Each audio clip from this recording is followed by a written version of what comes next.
Hi, my name is Chris Erskine. Welcome to my persuasive speech. Before I get started, I'd like to introduce you to my audience.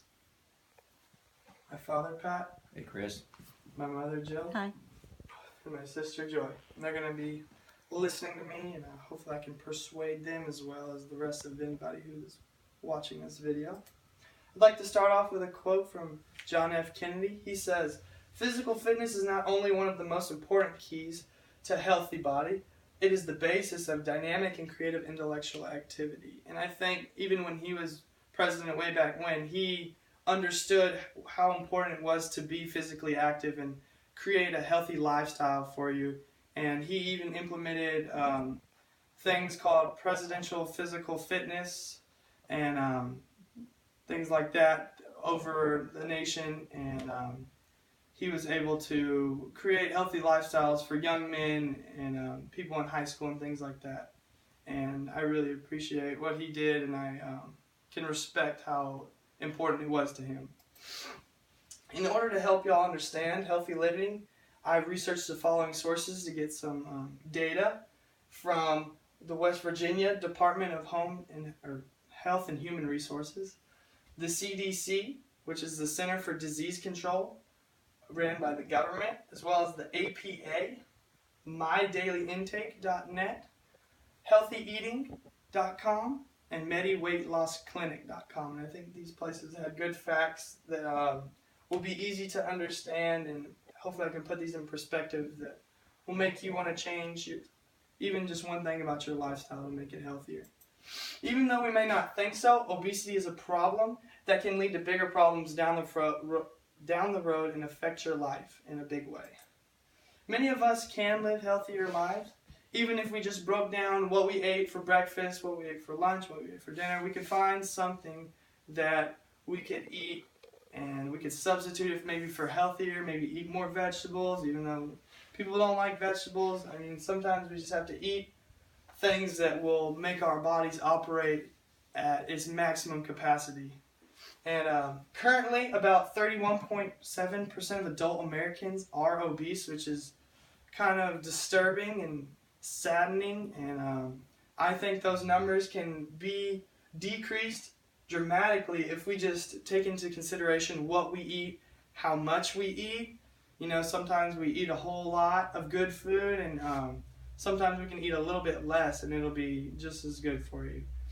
According to the West Virginia Department of Health and Human Resources, obesity is the second leading cause of preventable death in the United States, which means that I think tobacco use and things like that is number one, and this is number two, and that means it's something that later on down the road causes coronary heart disease, cancers of different sorts and things like that, fatty liver disease, and these things are preventable. You can become not obese, you can get healthier, and those things, your risk for those are just tenfold decreased, and it's just something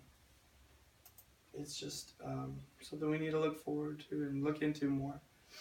Although obesity is something that can bring deadly disease upon us, it is curable, meaning that with a healthy lifestyle, with reevaluating what we eat every day, we can change physically our bodies and make them operate better and make them operate longer. And nobody here wants to live a shorter life, last time I checked. So, how to start healthy habits. One of the most effective ways to fighting obesity is getting your daily nutritional value of nutrients and vitamins and things like that through a healthy diet and living a healthy lifestyle. And sometimes we don't like to, but sometimes you just got to get out there and start running a little bit, getting those extra pounds off. And I think that when you start eating healthy, you start feeling better, you get more energy, and you get that drive to want to keep going and live a healthy lifestyle. The first step is by informing ourselves on the right nutrition we should be eating. We shouldn't be eating all fats or all carbohydrates or anything like that. We need to get a balance of fats, carbs, protein, calories, everything like that. And I took 30 seconds online. I Googled nutritional value information, and it took me to MyDailyIntake.com, and it gave me a detailed description of what exactly you should be eating, where you can find these vitamins and nutrients in the foods that we can see at the grocery store. And if you have internet availability, I mean, it's really easy, and there's no reason you shouldn't be able to find these things. Once you know what to eat, you need to know how much and how to put it together. How to make a meal, how to make a healthy meal, how to get a healthy diet going. And I looked online and I found another one. It's called eatthismuch.com. And I don't know about you, but that's pretty much self-explanatory. You eat this much of this thing and it helps. And you can type in, I wanna lose 10 pounds, and you give them your information and they say, all right, well, you need to start working out a little bit. You need to start eating these kinds of foods. Maybe stop eating such fatty foods. Maybe some healthier things, less sodium, things like that. And it really is just as easy as getting on the internet and having the drive to want to live a healthy lifestyle. And sometimes that's the hardest part, is just starting. Sometimes it's just, you just got to get out there and do it the first time, and then once the first time's over, it gets a lot better. Once you're able to build a foundation for a healthy lifestyle, you will see initial results. Your belly will start shrinking. Those pants from high school might start to fit a little bit better, things like that. As well as long-term benefits, and you can't really see those. You can't see, your heart disease is less chance, but on the inside you're less likely to have clots and things like that, build up and those kinds of things. And the longer you live, the bigger testimony it is to how good a healthy lifestyle is. And you see those people that are living over 100 years, and I'm sure that they're not going to McDonald's drive-thru every day and getting burgers and fries and things like that. And